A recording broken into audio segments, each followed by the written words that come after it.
जय हिंद साथियों। स्वागत है आप सभी का आज की क्लास में। आज हम नए चैप्टर पढ़ेंगे जिसका नाम है गति की। तो चलिए स्टार्ट करते हैं हम टॉपिक को। सबसे पहले हेडिंग में लिखा हुआ है दूरी। दूरी किसे कहते हैं? तो किसी एक बिंदु से लेके दूसरे बिंदु तक की जो अधिकतम लंबाई होती है उसी को हम क्या कहते हैं? दूरी कहते हैं। और इसको मापने का जो एसआई मात्रक होता है वह क्या होता है? मीटर होता है। ठीक है। दूरी का जो मान होता है वह शून्य हो सकता है और क्या हो सकता है? हमेशा हमें पॉजिटिव हो सकता है। इसका मान कभी भी ऋणात्मक नहीं हो सकता है। नेगेटिव वैल्यू इसकी कभी भी नहीं होगी। दूरी एक कैसी राशि है? अदिश राशि है, स्केलर क्वांटिटी है। इसमें दिशा नहीं होती है, केवल क्या होता है? परिमाण होता है। ठीक है। अगला इसमें जो बिंदु है उसका नाम है विस्थापन। विस्थापन भी एक तरह की क्या होती है? लंबाई होती है।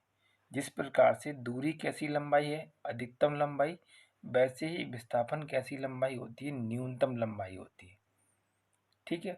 इसका एसआई मात्रक क्या है? मीटर। इसका एसआई मात्रक भी क्या होता है? मीटर होता है। दूरी का मान शून्य होता है, धनात्मक होता है, लेकिन विस्थापन का मान शून्य भी होता है, धनात्मक भी होता है और ऋणात्मक भी होता है। दूरी एक अदिश राशि है जबकि विस्थापन एक कैसी राशि है? सदिश राशि है। तो इसके बारे में हम एक डायग्राम के माध्यम से इसको समझते हैं। बिंदु ए से एक व्यक्ति बिंदु बी, बी से सी और सी से डी जाता है और एक और व्यक्ति क्या होता है? बिंदु ए से सीधा कहाँ जाता है? डी तक जाता है। तो दोनों स्थितियों में हमें क्या निकालना है कि दूरी क्या होगी और विस्थापन क्या होगा। दूरी क्या होती है? अधिकतम लंबाई होती है। तो पहले वाले बिंदु से पहले गया वो 2 मीटर, तो 2, फिर गया कितना आगे?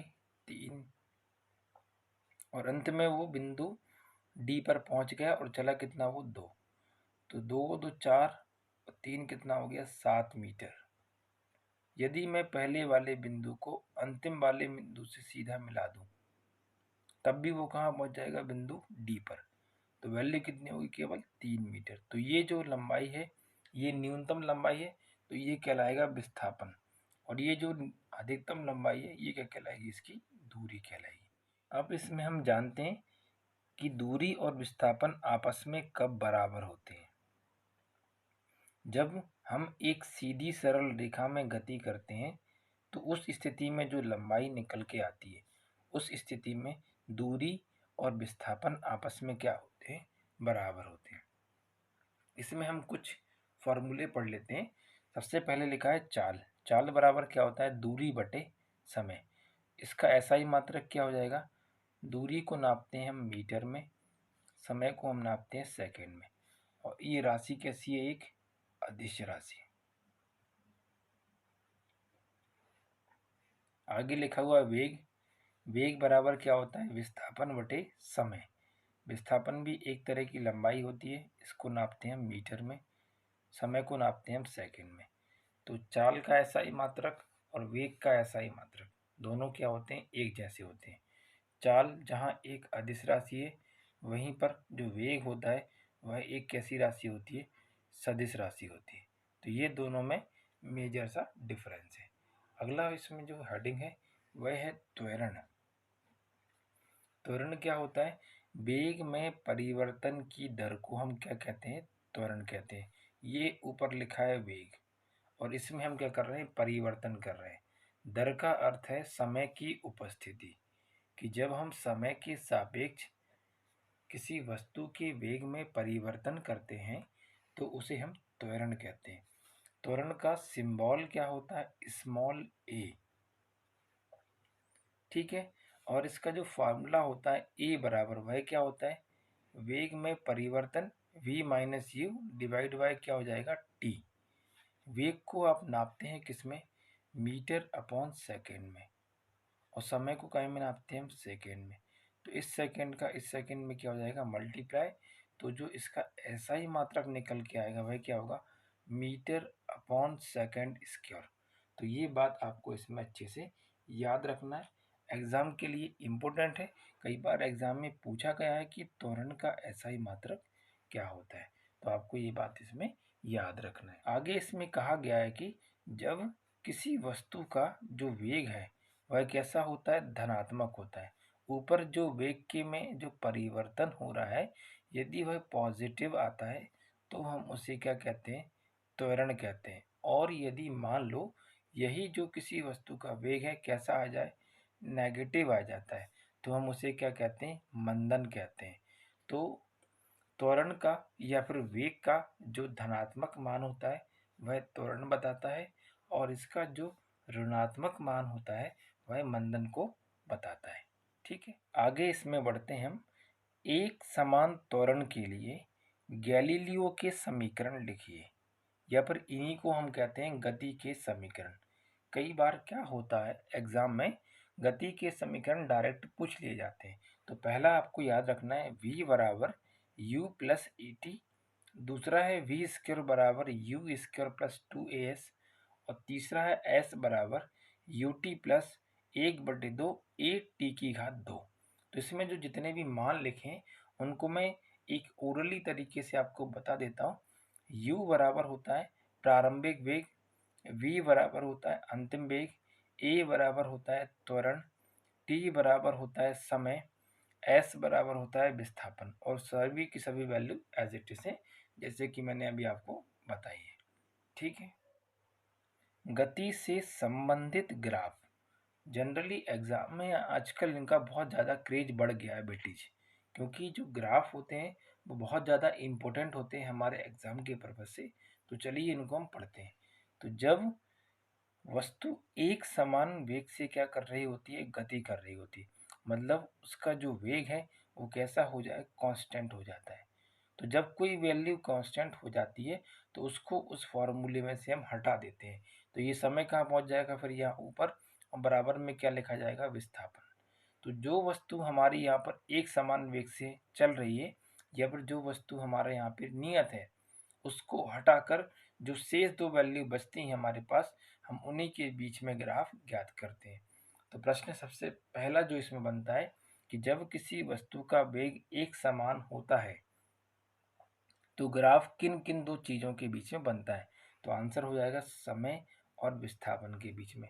और ये ग्राफ किस प्रकार का बनेगा, तो इस ग्राफ का आंसर हो जाएगा कि ऐसी स्थिति में एक सीधी सरल रेखा का निर्माण होता है। कब, जब वेग कैसा हो, हमारा एक समान हो। दूसरे ग्राफ के बारे में बात करते हैं। इसमें यदि कोई वस्तु एक समान त्वरण से सरल रेखा में गति करती है तो उस स्थिति में जो वेग और समय का ग्राफ होता है वो भी कैसा होता है, एक सरल रेखा में होता है, जैसा कि ऊपर बना हुआ है। इसी प्रकार से यदि कोई वस्तु एक समान गति कर रही है, एक समान वेग से क्या कर रही है, गति कर रही है, तो उसका जो वेग है वह हमेशा क्या होता है, नियत होता है, जैसा कि हमने ऊपर पढ़ा। और वेग और समय का जो ग्राफ बनेगा वो भी कैसा हो जाएगा, उसमें एक सरल रेखा हो जाएगा। ठीक है, चलिए अब हम इसमें आगे बढ़ते हैं। अब हम इसमें जानते हैं प्रक्षेप गति के बारे में। प्रक्षेप गति क्या होती है, जब हम क्षैतिज स्थान पे खड़े हुए हैं और वहां से किसी पत्थर को फेंक देते हैं तो पत्थर ऐसे ऊपर जाके ऐसे क्या करता है, परवलय के आकार में ऊपर जाके क्या होता है, नीचे आता है। ऊपर जा रहा है मतलब क्या हो जाएगा, ऊर्ध्वाधर तल, और नीचे से आप उसको फेंक रहे हैं तो कौन सा तल कहलाएगा, ये इसका क्षैतिज तल कहलाता है। तो चलिए इसकी परिभाषा को हम पढ़ते हैं। जब किसी वस्तु को क्षैतिज तल से कोण बनाते हुए, यहाँ से कुछ ना कुछ क्या बनेगा, हमारा पहले कोण बनेगा, तो कोण बनाते हुए ऊर्ध्वाधर तल में प्रक्षेपित करते हैं, मतलब नीचे से कहाँ फेंक रहे हैं हम वस्तु को, ऊपर। और जब इसको आप ऊपर फेंक रहे हैं तो इसका जो आकार बनेगा इसके पथ का, वह कैसा बनना चाहिए, परवलय आकार। इसी को बोलते हैं परवलय आकार या पैराबोलिक। तो इस प्रकार की जो गति आप डायग्राम में देख रहे हैं उसको अपन ही क्या बोलते हैं, प्रक्षेप गति कहते हैं। अब इससे क्वेश्चन कैसे पूछा जाता है कि जब हम किसी पत्थर को फेंकते हैं तो वह इस क्षैतिज तल से अधिकतम कितनी ऊंचाई पर जाएगा। तो कैपिटल एच का मान पूछता है हमसे वो, जिस स्थान से हम वस्तु को फेंक रहे हैं या पत्थर को फेंक रहे हैं वह यहाँ से कितनी दूर जाके गिरेगा क्षैतिज पर, तो उसको बोलते हैं इसकी परास। तो ये भी वैल्यू हम जानते हैं फार्मूले के माध्यम से। और तीसरा होता है जब आप यहाँ से आप पत्थर को फेंक रहे हैं तो वह पत्थर हवा में कितने समय तक रहेगा। मतलब यहाँ से फेंकना शुरू किया ऐसे ऐसे करते करते जितने समय तक वह हवा में रहेगा उसको बोलते हैं उसका उड्डयन काल। तो ये 3 सूत्र हैं जो कि इससे संबंधित पूछे जाते हैं, इनके बारे में हम चर्चा करते हैं। पहला फॉर्मूला है उड्डयन काल। अभी मैंने बताया आपको कि उड्डयन काल क्या होता है। जब कोई वस्तु किसी प्रक्षेप गति पे गति करती है तो वह पत्थर कितने समय तक हवा में रहेगा, वह उसका उड्डयन काल या टाइम ऑफ फ्लाइट कहलाता है। इसकी वैल्यू क्या होती है, capital T is equal to 2u sine theta upon G. अब जी क्या होता है यहाँ पे, ग्रेविटी, जिसकी वैल्यू कितनी होती है 9.8 मीटर अपॉन सेकेंड स्क्वायर। आगे दिया इसमें u, तो u क्या होता है इसका प्रारंभिक वेग। और यहाँ पे जो थीटा दिया था वो हमें क्वेश्चन में दिया जाएगा। दूसरा इसका जो फॉर्मूला है वह क्या है, महत्तम ऊंचाई। ये क्या होती है, कैपिटल H बराबर you square sine square theta divide by 2g। तो ये भी हमें वैल्यू पुट करके इसमें याद करना है। और तीसरा हमको दिया है वह है इसकी परास, इसे हम क्षैतिज परास के नाम से भी जानते हैं। तो R बराबर क्या होता है, U square sine 2 theta divide by G. तो ये 3 फॉर्मूले लिखे हुए हैं जो कि आपको इनमें याद रखना है। और इसमें एक वैल्यू और आपको अच्छे से याद रखना है कि जब हम थीटा बराबर कितना पुट करते हैं 45 डिग्री, तो उस कंडीशन में जो परास होती है ये वाली वैल्यू क्या होती है, सबसे ज़्यादा होती है, जिसे हम क्या बोलते हैं अधिकतम कहते हैं। ऐसा क्यों होता है, क्योंकि साइन 90 डिग्री का मान क्या होता है 1, जो कि मैक्सिमम है, इससे ज़्यादा मान नहीं होता है। यहाँ पे कितना लिखा है साइन 2 थीटा, जब 45 आप यहाँ पे रखेंगे तो 45 दूनी कितना बन जाएगा 90, और साइन 90 का मान क्या होता है 1 के बराबर। तो इसी आधार पे जब थीटा का मान 45 डिग्री रखा जाता है तो इसकी जो क्षैतिज परास होती है वह कैसी होती है, अधिकतम होती है। तो इतनी बातें हमें इसमें याद रखनी है। अब हम इसमें न्यूटन के गति के नियम के बारे में पढ़ेंगे। तो सर्वप्रथम यह नियम 1687 ईस्वी में सर आइजैक न्यूटन ने अपनी पुस्तक प्रिंसिपिया में दिए थे। तो इसमें एक बार परीक्षा में सन पूछा गया था कि न्यूटन के गति के नियम कब प्रतिपादित किए गए थे। तो आंसर हो जाएगा 1687 में। और इनकी पुस्तक का नाम क्या है, प्रिंसिपिया। इस पुस्तक में इन्होंने इन नियमों के बारे में बताया हुआ है। ठीक है, चलिए इसमें हम पहला नियम पढ़ते हैं, न्यूटन की गति का पहला नियम। न्यूटन की गति का जो पहला नियम होता है ये बल की परिभाषा को परिभाषित करता है। किसकी परिभाषा बताता है, ये बल की परिभाषा। ये फैक्टर जो पॉइंट लिखा है बहुत ज़्यादा एग्जाम के लिए क्या है, इम्पोर्टेंट है हमारे लिए। क्योंकि बच्चे क्या करते हैं सामान्यतः इसमें न्यूटन का जो दूसरा नियम होता है वही आंसर में लगाते हैं, वो जो क्या है पूर्णतया गलत है। तो बल की परिभाषा किस नियम के अंतर्गत पढ़ी जाती है, तो आंसर क्या होगा, प्रथम नियम के अंतर्गत। आगे है इसमें, इस नियम को जड़त्व का नियम कहते हैं और इसी नियम को हम गैलीलियो का नियम भी कहते हैं। जड़त्व का मतलब क्या होता है, जब कोई वस्तु जिस अवस्था में है वह उसी अवस्था में रहे, उसी को हम क्या बोलते हैं, जड़त्व कहते हैं। जैसा कि यहाँ परिभाषा में लिखा गया है कि यदि कोई वस्तु विराम में है तो वह काय में रहे, विराम में ही रहे। यदि कोई वस्तु गति में है तो वह काय में रहे, गति में ही रहे। जब तक कि हम उस वस्तु के ऊपर कोई बाहर से बल न लगाए तब तक वो क्या होगी, वस्तु जिस स्थिति में है वह उसी में ही रहेगी। तो इसी को हम क्या बोलते हैं, न्यूटन की गति का प्रथम नियम या जड़त्व का नियम या फिर गैलीलियो का नियम। चलिए इसके कुछ हम उदाहरण समझते हैं। इसका पहला उदाहरण है कि बस के अचानक चलने पर पीछे की ओर धक्का लगना। सामान्यतः जब बस शुरुआत में विराम अवस्था में खड़ी है तो हमारा शरीर भी किस में रहता है, विराम अवस्था में। और जब अचानक से जो बस चलना शुरू करती है तो पहले आप थे विराम में, अब विराम से कहाँ पहुँच रहे हैं, गति में। तो जिस दिशा में बस आगे बढ़ रही है उसकी विपरीत दिशा में हमें क्या लगता है, एक धक्का लगता है। तो ये किसकी वजह से होता है?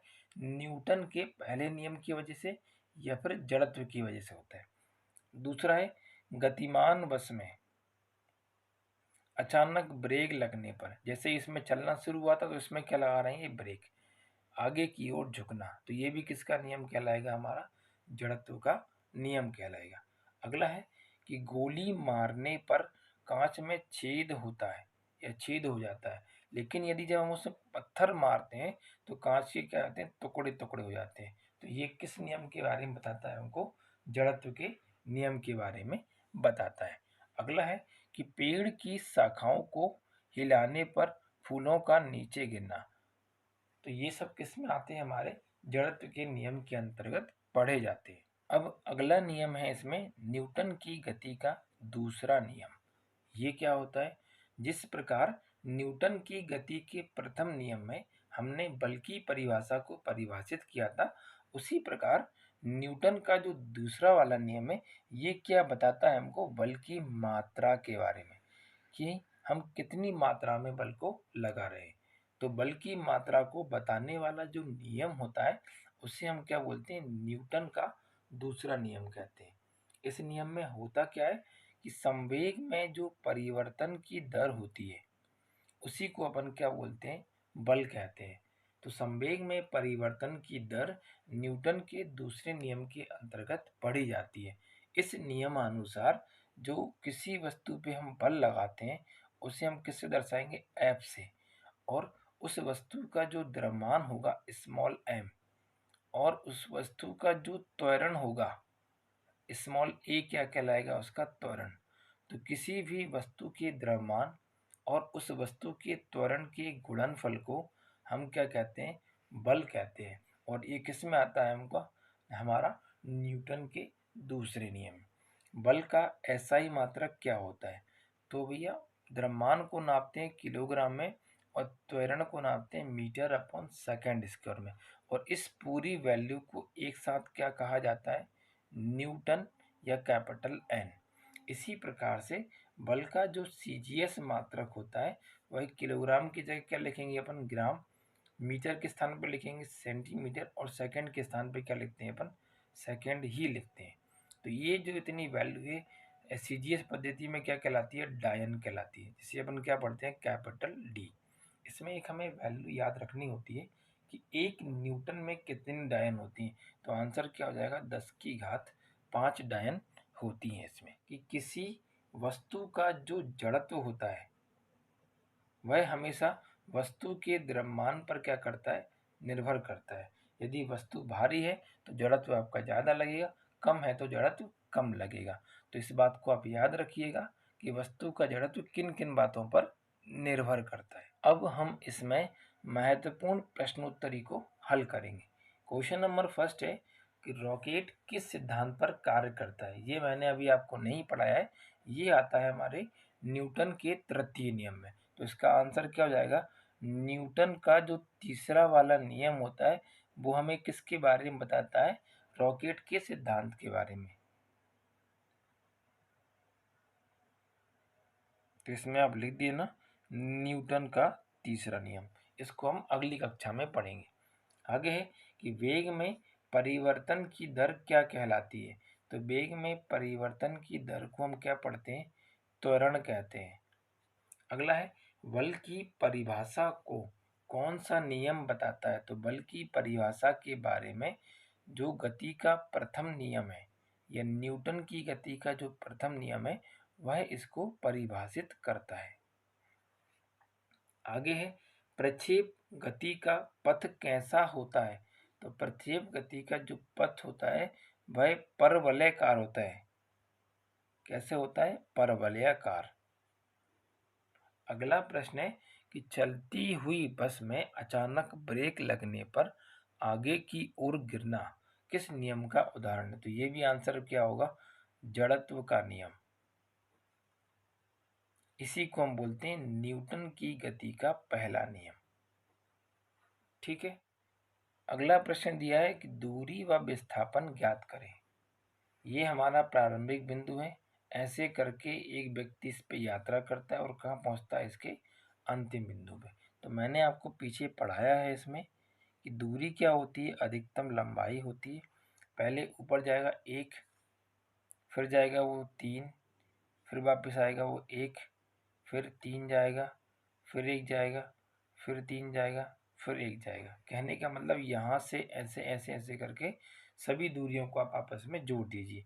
तो 1 कितनी बार आ रहा है, 1 2 3 4। 3 कितनी बार आ रहा है, 1 2 3। तो 3 तिरका 9 और 4 कितना हो गया हमारा, 13 सेंटीमीटर। तो ये इसकी क्या कहलाएगी, दूरी कहलाएगी। अब हम इसमें जानते हैं कि विस्थापन कैसे निकालते हैं।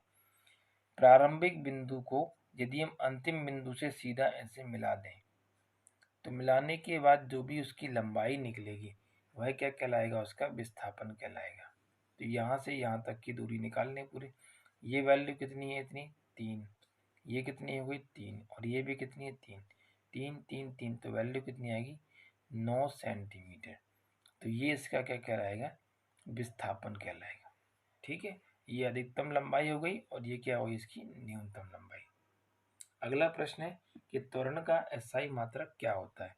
त्वरण का एसआई मात्रक होता है मीटर अपॉन सेकंड स्क्वायर, या हम इसे एक तरीके से और लिख सकते हैं, इस पावर को ऊपर ले जाकर। अगला है, एक न्यूटन में कितनी डायन होती है। तो एक न्यूटन में 10 की घात 5 क्या होती है, डायन होती है। अगला प्रश्न है कि संवेग बराबर क्या होता है। तो किसी भी वस्तु का जो द्रव्यमान होता है, यदि हम उस द्रव्यमान में वेग का गुणा कर दें, तो इन दोनों का जो गुणनफल होता है वह संवेग के बराबर कहलाता है। अगला प्रश्न है इसमें कि ओडोमीटर यंत्र से क्या मापा जाता है। तो वाहनों के पहिए के द्वारा तय की जाने वाली जो दूरी है, उसको मापने वाला जो यंत्र होता है, उसी को हम किससे नापते हैं, ओडोमीटर से। या ओडोमीटर की सहायता से हम वाहनों के पहिए के द्वारा तय की गई दूरी को मापते हैं। जो वाहनों में आप रीडिंग देखते हैं वो कौन बताता है हमको, ओडोमीटर बताता है। तो तय की गई दूरी का मापन इसकी सहायता से किया जाता है। ठीक है, यदि आप और अधिक प्रश्नों को इससे संबंधित सॉल्व करना चाहते हैं तो हमारे टेलीग्राम चैनल को ज्वाइन करके वहाँ से इस टॉपिक के और भी अधिक क्वेश्चनों को सॉल्व कर सकते हैं और अपनी तैयारी को और अत्यधिक बेहतर बना सकते हैं। तो आज के लिए इतना ही, मिलते हैं हम अगली वीडियो में। तब तक के लिए नमस्कार, धन्यवाद।